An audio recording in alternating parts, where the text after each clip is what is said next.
عقل سے نہیں مسئلے حل ہوتے، ذہانت چلاکی ہوشیاریوں سے نہیں ہوتے، اللہ کو ساتھ لینا ہے۔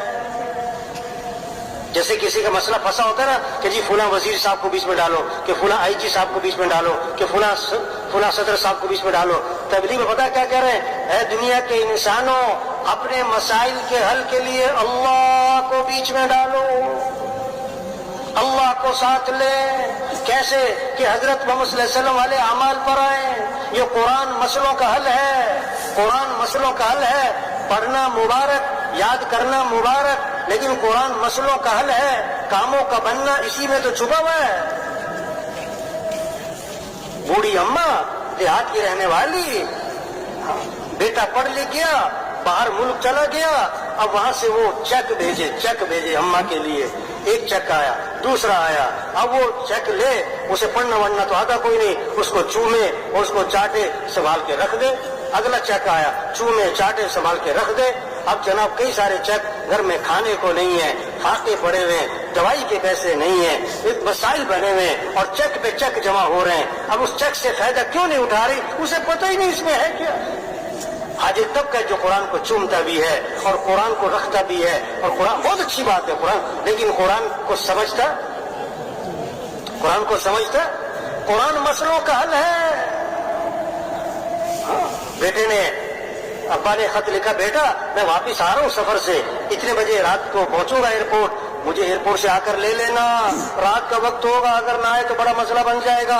اب بیٹے کے پاس خط آیا، اس نے اس کو چوما اور اس کو باتیں سے لگایا اور اس کو پڑھا اور سینے سے لگایا اور سنبھال کے لپیٹ کے رکھ دیا، ایئرپورٹ لینے نہیں گیا۔ اب ابا جی پہنچے، بڑا پریشانی، بڑی مشکل سے گھر پہنچے۔ بیٹا میرا خط نہیں آیا تھا؟ آیا تھا، پڑھا نہیں تھا؟ پڑھا تھا، میں نے چوما بھی ہے، میں نے تو وہ سنبھال کے رکھا ہوا ہے۔ باپ تھپڑ مارے گا کہ جو اس میں نے کرنے کو کہا تھا وہ تو کیا کوئی نہیں تم۔ قرآن کو یاد کرنا مبارک، قرآن کو چومنا مبارک، قرآن کو پڑھنا مبارک، لیکن بھائی قرآن پر عمل کرنا ہے۔ اس میں مسئلوں کا حل چھپا ہوا ہے۔ اس میں کیا چھپا ہوا ہے؟ اللہ وجہ ما اصابکم من مصیبت فبما کسبت ایدیکم، جو بھی تم پر مصیبت آتی ہے قرآن بتا رہا ہے وہ تمہارے کسی گناہ کی وجہ سے ہے۔ ایک صحابی آئے، عرض کے حضور فلاں آدمی کا مال تھا، سمندر کے کنارے پانی کی لہریں آئیں، سامان بہا کر لے گئیں، آپ نے کیا فرمایا؟ جو مال بھی ضائع ہوتا ہے خشکی میں یا تری میں، وہ زکوٰۃ روکنے کی وجہ سے ہوتا ہے، زکوٰۃ نہیں دی ہوگی۔ قرآن تو مسئلوں کا حل بتا رہا ہے۔ قرآن کیا بتا رہا ہے؟ مسئلوں کا حل بتا رہا ہے، پریشانیوں کی وجہ بتا رہا ہے۔ پہلی قوموں پر عذاب کیوں آیا ہے؟ اللہ نے ایک وجہ بتائی ہے، ساری قوموں پر عذاب کی قرآن میں ایک ہی وجہ بتائی ہے، فَكُلًّا أَخَذْنَا بِذَنبِهِ، ہم نے ان سب کو پکڑا ان کے گناہوں کی وجہ سے۔